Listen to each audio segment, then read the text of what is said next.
Kami, rakyat Malaysia, berikrar akan menumpukan seluruh tenaga dan usaha kami untuk mencapai cita-cita tersebut berdasarkan atas prinsip-prinsip yang berikut. Kepercayaan kepada Tuhan, Kesetiaan kepada raja dan negara, keluhuran perlembagaan, kedaulatan undang-undang. kesopanan dan kesusilaan. Itulah ikrar kami generasi muda anak Malaysia. Akan kami ingat ikrar ini untuk kami berkhidmat kepada negara Malaysia tercinta. Kawan-kawan, nama tempat ini adalah Memorial Pengisytiharan Kemerdekaan tau. Tempat ini adalah tempat pertama sekali negara kita diisytiharkan merdeka. Memorial Pengisytiharan Kemerdekaan ini terletak di tengah-tengah Bandar Melaka. Hai kawan-kawan semua, apa khabar? Bagaimana pembelajaran hari ini? Mesti dah bertambah lagi ilmu yang dituntut kan? Mestilah Yume. Kerana kawan-kawan, setiap hari di dalam bilik darjah, kita mesti mempelajari sesuatu yang baru kan? Kawan-kawan, sepatutnya pelajaran bukanlah setakat berada di papan hitam saja, tetapi dari pemerhatian sekeliling dan juga perbualan sama rakan tau. Betul tu. Sesungguhnya jika kita memerhatikan kejadian yang berlaku di hadapan kita, mestilah kita dapat menilai dan mempelajari dari kejadian tersebut. Untuk membolehkan itu semua, minda kita mestilah sentiasa berada di dalam keadaan yang cerdas dan tenang serta tidak tertekan. Tahu kawan-kawan? Untuk mendapatkan ketenangan itu, kita haruslah mengamalkan cara hidup yang sihat. Bagaimana? Mari kita saksikan segmen kita yang pertama, segmen Hidup Sihat.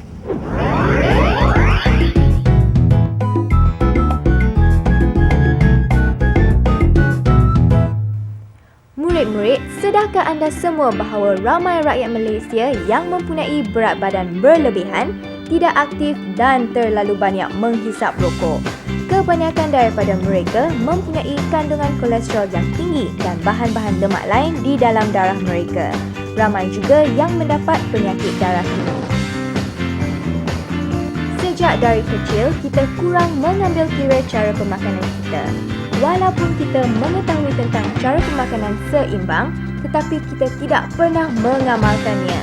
Sama ada kita tidak sedar akan kepentingannya atau kita tidak bersyukur dengan tubuh badan yang sihat yang ada pada kita. Kerana terlalu mengikut nafsu atau mungkin kerana hidangan harian kita terlalu enak untuk diabaikan, kita selalunya terus makan walaupun telah kekenyangan. Menolak untuk memakan sayur-sayuran kerana rasanya yang tidak enak.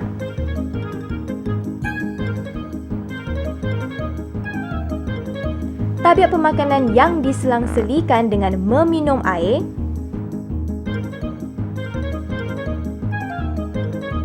Makan dengan gelojoh. Belum sempat pun makanan itu hancur dikunyah, kita terus menelannya. Makan lagi setelah selesai makan.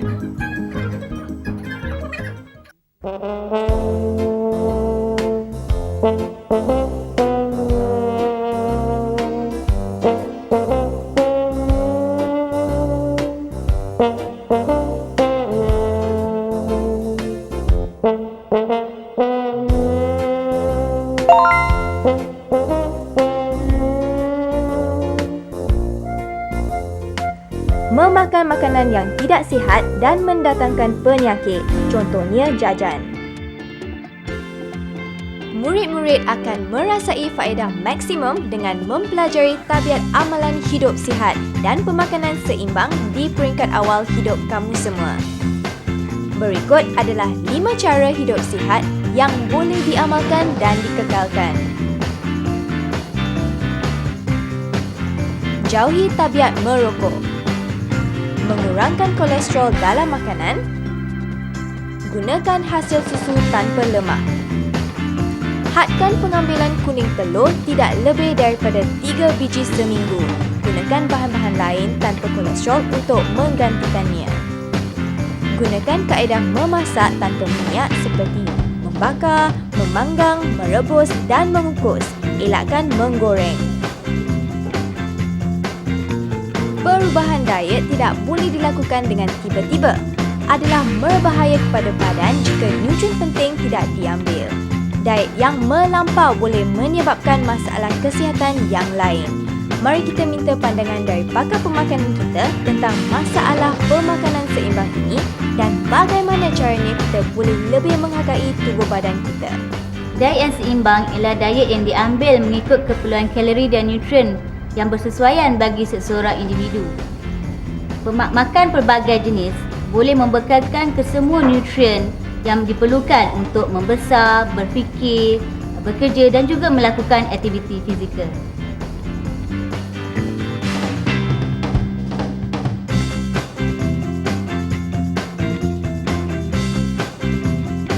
Senaman menguatkan otot, menggalakkan aliran darah, membantu mengelakkan daripada kegemukan.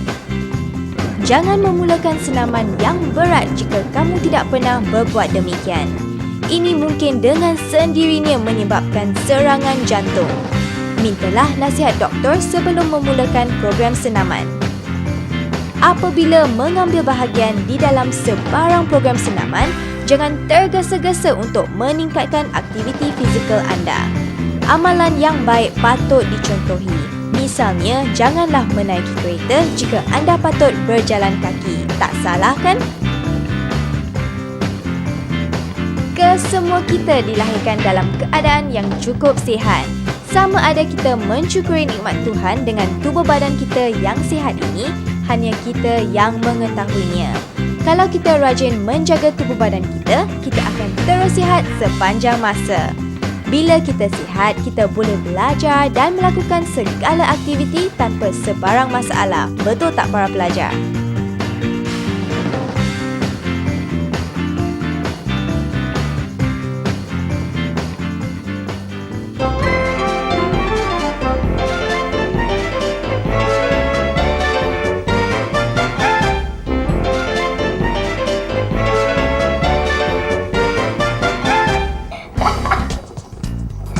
Lawak tu lah.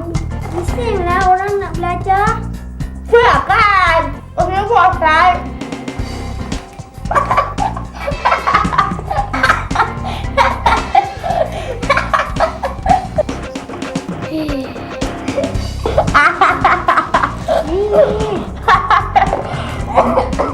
Tu lah makan. Orang kata makan yang baru tu kan dah tercekik. Kau tu dah gemuk. Aduh, hai.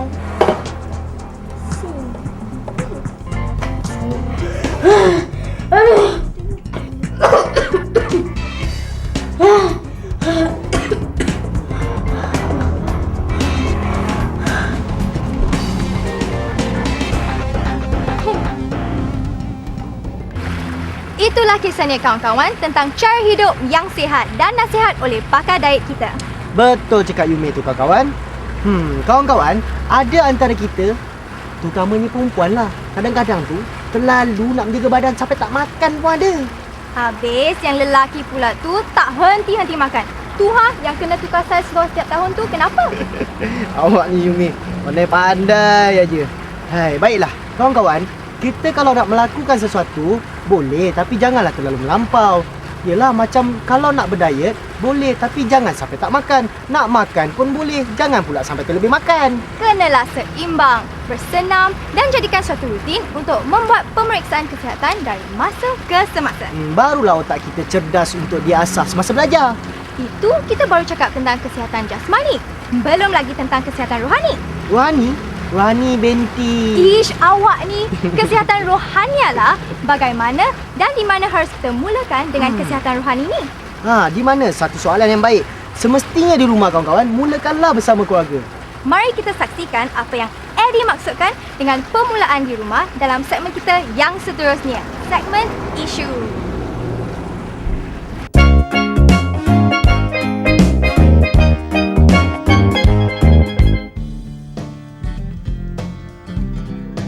Minggu ini dalam segmen isu, kita akan memfokuskan kepada keluarga yang bahagia.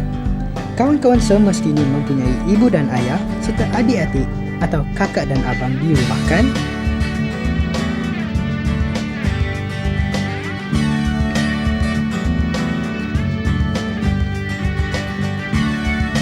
Cuba berhenti sejenak dan fikirkan berapakah masa yang kita luangkan untuk bersama dengan keluarga kita dalam sehari. Dan berapa lama pula masa yang kita peruntukkan menonton televisyen dan bermain PlayStation, Pelbagai aktiviti yang boleh kita lakukan bersama keluarga. Contohnya, positif. makan bersama keluarga. Negatif, tidak mengindahkan ibu dan ayah di meja makan sedangkan sibuk menonton televisyen.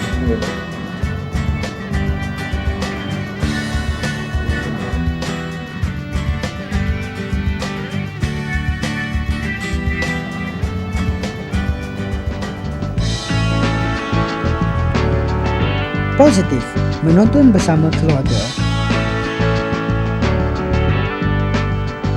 Negatif, menyendiri di bilik bermain game. Positif, berekreasi bersama keluarga.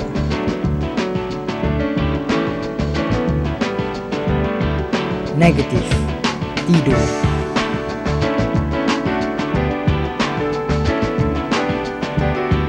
Positif, bergotong royong bersama keluarga membersihkan kawasan rumah.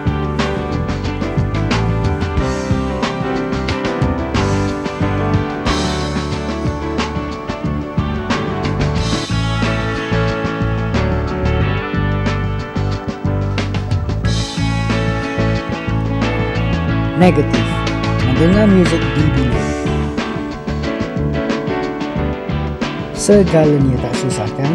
Apabila kita melibatkan diri dalam aktiviti-aktiviti seperti ini, ia akan mengeratkan hubungan kekeluargaan.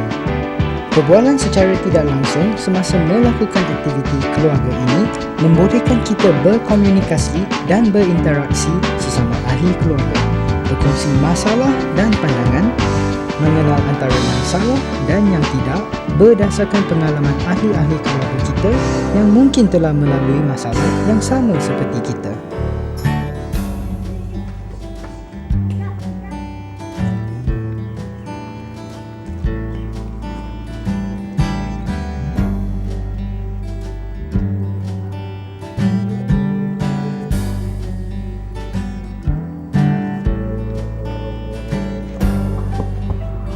Adik, cepatlah.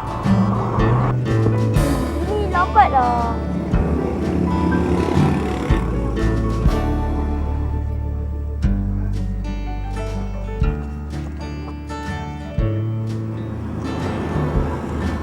Sabarlah untuk selamatkan. Abang tak selamat ke?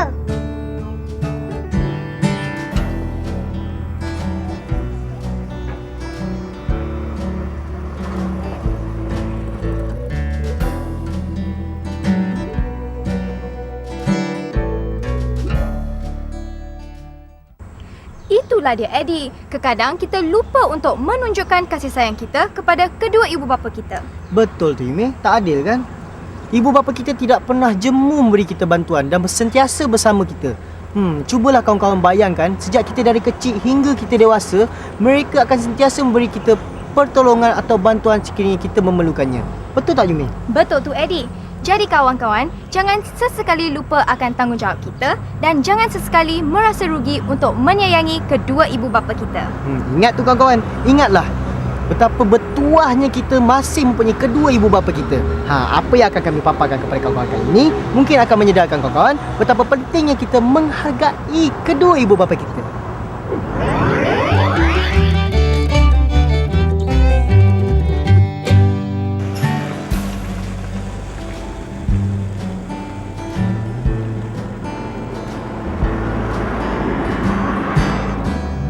Inilah dia kawan-kawan, Rumah Cahaya Tengku Ampuan Rahimah.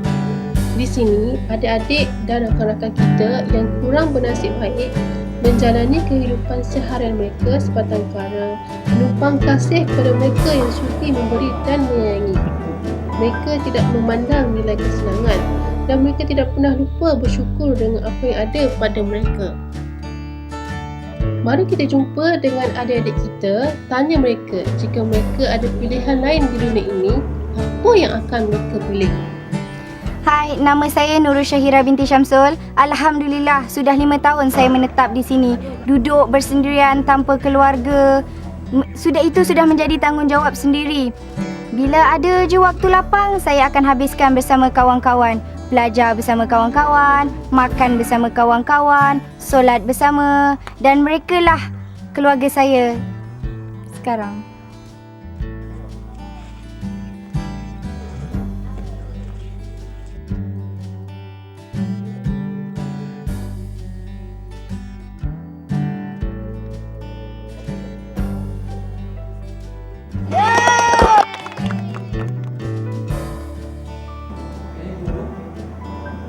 Okey.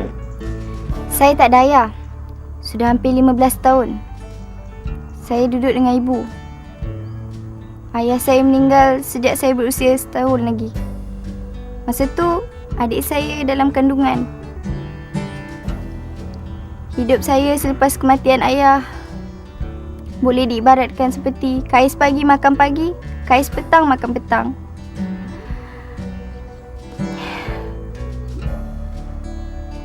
Ibu saya tak bekerja, hanya mengambil upah jahit baju. Baginya, cukup untuk bagi anak-anak makan.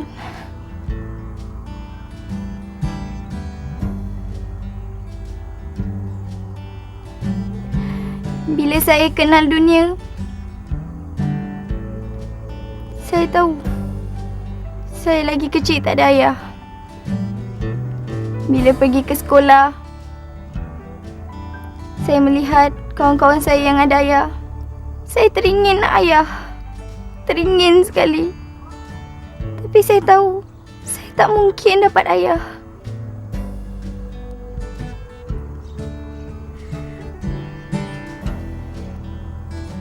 Ibu saya selalu berpesan, belajar pandai-pandai, pergi ke Menara Gading.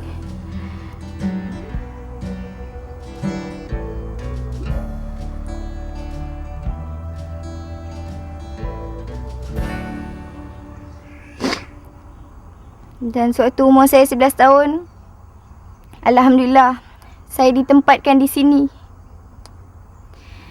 Di sini saya rasa saya seperti ada keluarga. Ada ayah, ada kakak, ada abang, ada adik, ada ibu. Semuanya terasa lengkap. Kawan-kawanlah yang selalu mengubatkan kerinduan saya. Saya terharu. Dan saya juga berterima kasih. Ingin sekali saya menasihati kepada kawan-kawan di luar. Jika kamu masih ada ayah, hargailah, hormatilah, sayangilah ayah. Kerana sesungguhnya jika saya dapat ayah, saya akan lebih menghargai, menghormati dan menyayangi ayah saya.